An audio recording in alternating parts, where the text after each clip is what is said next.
Hi అండి. నమస్తే. ఈరోజు మనము వామాకు గురించి తెలుసుకుందామండి.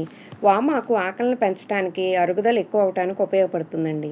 ఎంజైమ్ సిస్టమ్స్‌ని ఎక్కువగా ఉత్పత్తి చేయడానికి ఇది పనిచేస్తుంది. దీనిలో కెమికల్ కాంపౌండ్స్, థైమాలు, కేర్వకాలు అనే ఎంజైములు ఎక్కువ మోతాదులో ఉంటాయి. ఈ 2 ప్రధానంగా బ్యాక్టీరియా, ఫంగస్ క్రిముల్ని బాగా నశింపచేస్తాయి.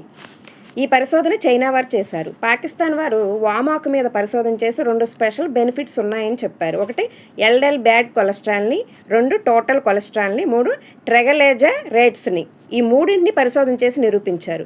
బ్లడ్ వెజిల్స్‌లో ఉండే కాల్షియం ఛానల్స్‌ని రెగ్యులేట్ చేసి బీపీని నివారిస్తుంది అని 1995లోనే పరిశోధన చేసి చెప్పారు.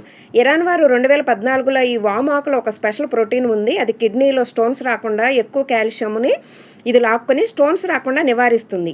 లంగ్స్‌లో కఫం రాకుండా చాలా బాగా పనిచేస్తుందని చెప్పారు.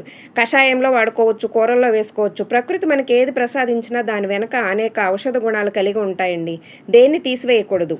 కాబట్టి అందరూ వామాకును తప్పకుండా పెంచుకోవాలి. ఓకేనండి. లైక్ చేయండి, సబ్స్క్రైబ్ చేయండి. Thank you.